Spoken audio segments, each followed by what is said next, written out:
Rebecca from ChemKnits, and today we are going to revisit a dyeing project that I did not too long ago.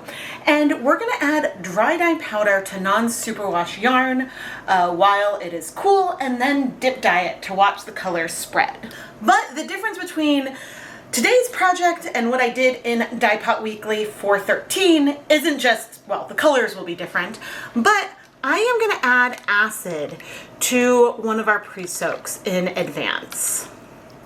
So I just added 5 tablespoons of white vinegar to probably 12 cups of water in here. In this tub, I have 200 grams of Knit Picks Wool of the Andes worsted weight yarn. This yarn is 100% Peruvian Highland wool.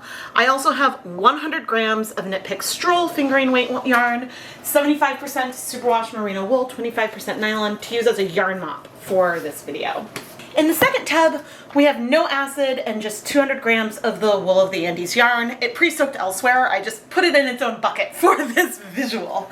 So we have acid, no acid. We're going to add the same colors to both and then dip dye it.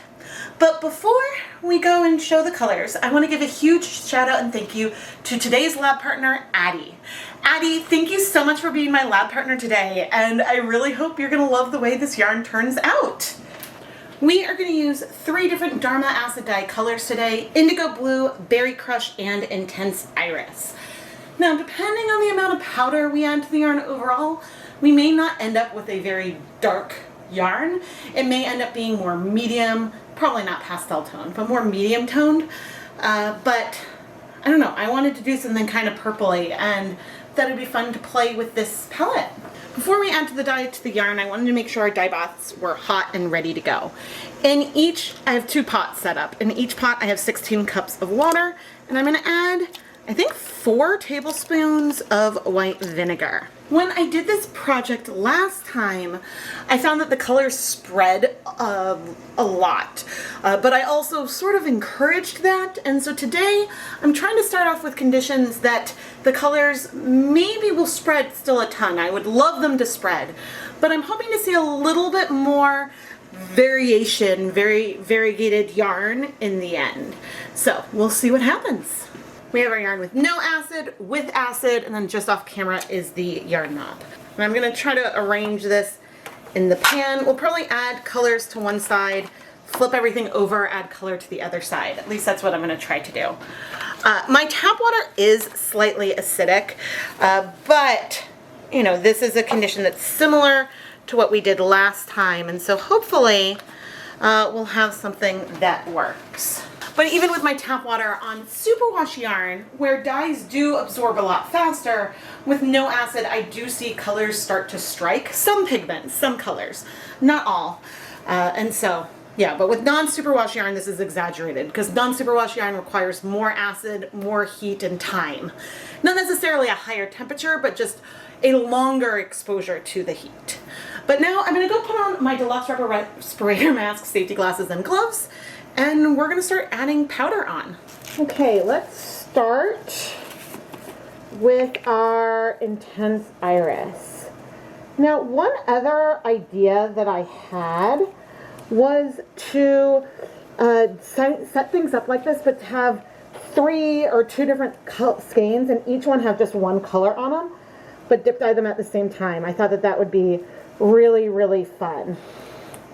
I'm adding the colors in a kind of random way. I'm trying to treat things as similarly as I can, but there will be some differences overall. Before I switch to a new dye color, I am wiping off my gloves over on that yarn mop to leave no dye behind, and then I'm drying the gloves so my gloves are dry when I go into the dye container.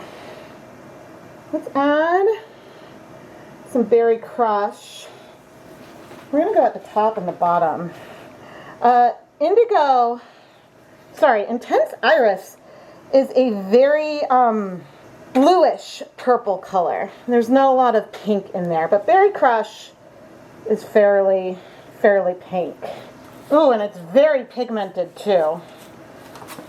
These are some colors that I've used some, but I haven't used them a ton, and so therefore It's hard to know 100% which colors might spread more and things like that, but to my best of my knowledge, none of these colors really break. Maybe the Berry Crush does, I don't know. And by breaking, I mean that the individual color will separate into multiple pigments. But you know, this is something that we will just have to discover as time goes on. And I'm trying to remember that I want to do like a similar pattern. I'm aiming for a similar amount of dye, but I have done things in the past with liquid dyes where I am randomly adding it on, and we have ended up with some amount of consistency on our yarn, which has been really, really nice. But here on the yarn mop, you can see our three colors. The indigo blue is more green than the intense iris, which is more of a blurple, a bluish purple. Okay, I did get some powder up on that zip tie. I'm going to try to move that down a little bit. And now we're going to flip the yarn over very, very carefully. Because this way, if one of the skeins was more on the bottom, then hopefully it'll get some pigment on it as well. I suppose I could have tapped the colors in to make sure that the powders aren't going to spread too much, but we'll just have to see how things go. Okay, on the first side, we did everything a little bit all over. On the second side, I'm going to go for just like a stripe of each of the three colors. And again, the goal is just to try to treat these as similarly as possible. I'm a huge fan of this palette. I mean, it's no surprise that I love a combination of pink, blue, and purple. I am ChemKnits. That is very, very me, but it's fun to do it in a slightly different way. And I could have added these skeins to like a catering steam pan. That would have allowed me to spread them out more.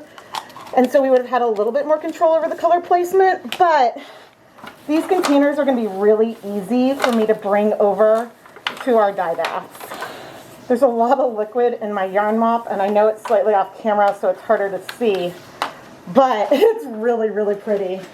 Okay, and finally, the last of our Berry Crush, which I have a feeling may dominate the colorway a bit, but I could be wrong. All these colors are pretty pigmented, so we'll see what happens. But I do want to give this a little bit of time to let the dyes get nice and wet and to soak into the yarn a little bit before we go and bring them to dip dye, because I don't want to like drop off powder as we go. So I think, I mean, I could tap it. I mean, it's soaking in. I'm going to go ahead and just let this sit for 5 minutes, and then we'll go and start dip dyeing. You may notice that we have a bit more spread in here now. That's because the dye powders had a bit of a chance to start to sink into the yarn. But now, let's go dip dye our no acid yarn first. And I am going to do my best to treat all the yarn as similarly as I can. But of course there will be differences as I dip dye into our different colors. But the main thing is I'm going to try to go a little bit slow. But actually, maybe I don't want to go that slow. I'm going slow-ish, but I'm realizing that I also don't want to move the yarn in the pot too much, because I'm hoping to capture some of the variegatedness of this colorway. And so as we were going in, we saw those dyes really, really spread, but we also currently, I'm going to go ahead and just poke that in a little bit. We see some pinks, we see some more purpley colors. And so I wonder if that'll stay or if these colors are going to continue to spread more. This time the pot is more crowded. I think when I did this before, I had 24 cups of water in here versus 16, so that probably will help. But let's go dip dye the other skein. I'm realizing I should have used the plural, the other skeins. Okay. Carefully picking them up, setting the tray gently to the side. And we're gonna go slow at first, but then we'll speed up. And what I can say is that there's a whole section of this yarn where I see no color that I'm showing you right now. But these colors are spreading enough that we should be able to get some good color coverage in here. I'm probably going in a lot faster overall with these ones. I'm trying my best, everyone. I need a spoon. I can't get that in. Now, one unspoken variable is that my pots are different sizes.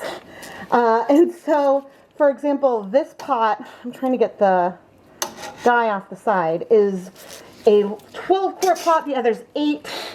And so it holds more liquid. But that means that there isn't as much depth in the water as when we go and try to like add the dyes and stuff. But yeah, I'm now going to heat everything for 30 minutes.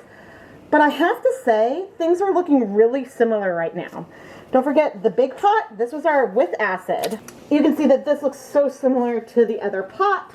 Just things are crowded in a different way. So we'll have to just wait 30 minutes and see if things continue to spread here or what. But maybe the acid there didn't make a difference, very much of a difference, because it could just be about the pigments. There was still dye left in the pans because clearly things that I added onto this non-superwash yarn, even with acid, wasn't sticking all the way. Some of it was left on the pan. So I came in with our yarn mop and started wiping these pans out as best I can.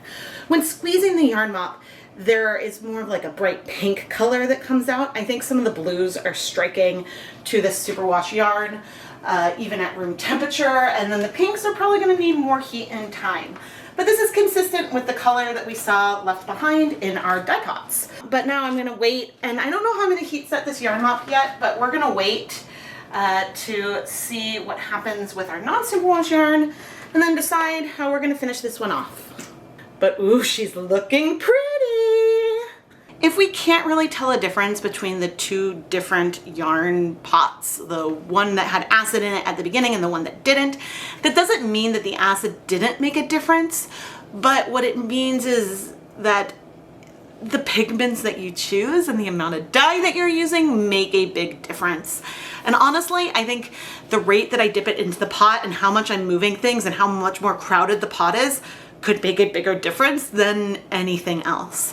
But when I do say the shoebox method, which is probably a little bit similar to what we're doing today, it's room temperature instead of hot, you can see that sometimes when I move things around, the colors don't move very much, and other times the colors spread and we get like a softness to everything that's going on.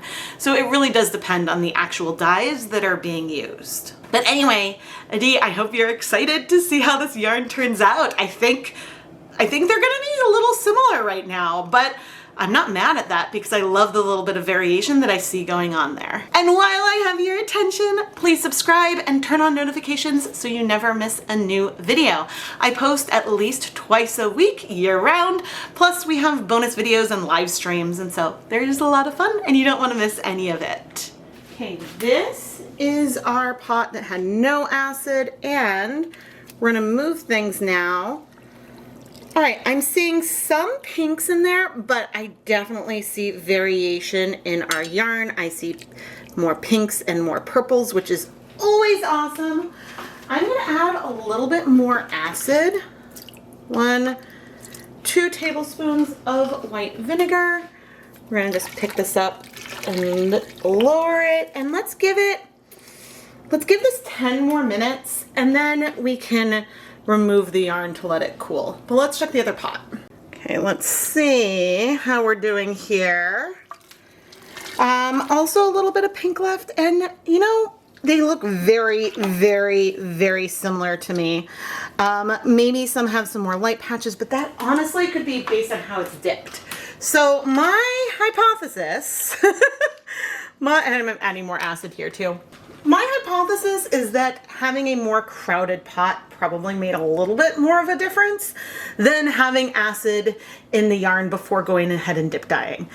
So I think next time I might not bother with the acid pre-soak, and instead I would go straight for having a pot that is more crowded. But you let me know what you think down in the comments. All right, now things aren't cool. There's a hint of some pink left, but we're gonna leave that in the pot. And I'm trying to very gently, ooh, I see some blue. And this is the one that had no acid in it at first. So that's awesome. But to this dye bath right here, I want to now dip dye our Leave No Dye Behind skein, which did have acid in it. And you can see as we're dipping in, even though there's a ton of color on here, the colors really are not spreading out very far. I'm gonna rinse this out and add more water. I guess that's not a ton more color. But I'm now gonna heat this for 30 minutes and we'll go remove our other yarn. Okay, and this was our yarn that did have a bit of an acid pre-soak in advance. I haven't done a lot of comparisons with non-superwash yarn to see what a difference the acid makes at the beginning. I'm definitely also seeing some blues and pinks. It's gonna be hard to tell if there's a huge difference, honestly. I am gonna go mark the zip ties of our yarn that did have acid so I can tell them apart in the end though. But now I'm gonna let the yarn cool completely so we can wash it. The 30 minutes are up. Let's see. I'm also seeing a tiny bit of pink left in the water with our superwash yarn here. So I'm thinking that may not be such a big deal, or that might just be something with the berry crush. But I'm gonna go ahead and turn off the heat. I'm gonna leave the yarn in here to cool a bit. I imagine that there'll still be a little bit of pink left, but eventually I'll remove it, set it aside, and then this one I'll probably wash off camera. Unless our non-superwash yarn bleeds, then I'll wash this on camera for a nice comparison there. Let's wash our yarn, and oh my goodness, it is beautiful. This is the yarn with no acid, and I think I can really feel all of the colors in there. All right, our yarn has cooled off completely, and the good news is that I'm not seeing any bleeding. I just added some dish soap. So this is the yarn that had no acid in the pre-soak, but it did actually have acid in the wash. But I'm thrilled with the colors we had in here, and I'm not seeing any bleeding. This is the type of colorway I was really hoping to get back in Dyepot Weekly 413. I wanted it to be sort of a soft and subtle tonal, and I know that if I had tried to do this but had the yarn in like a shoebox, things would all blend too much because really not a lot would start striking right away. But I think the more crowded pan worked wonders. So anyway, I am gonna go ahead and put this through my spin dryer, and I'm gonna wash the rest of the yarn off camera, and we'll come back and take a look at the finished dry yarn and see if we can observe any differences between the two skeins. Or the 4 skeins, you know what I mean.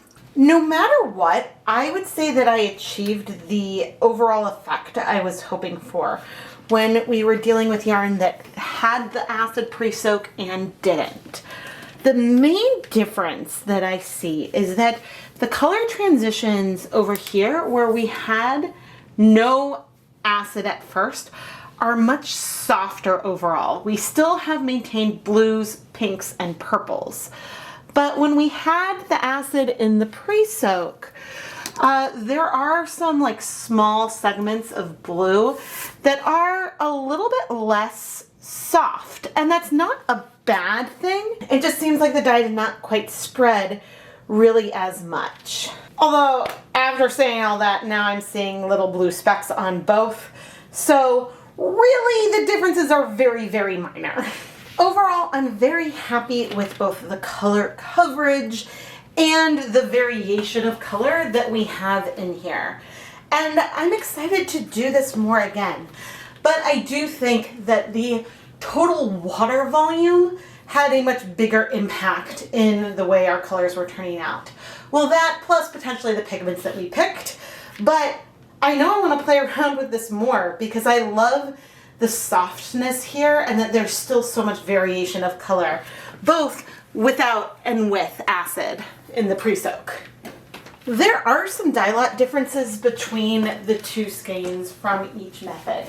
And that comes down to the way I had them kind of scrunched together in a small pan when I was adding the dye. If I had the yarn more spread out, or if each skein was in its own pan, then I think I would have been able to have a bit more consistent amount of dye on each of the skeins. However, I am still very excited and intrigued to give this whole project a shot using, I don't know, should we do 2 or 3 skeins where each one has a different color on it?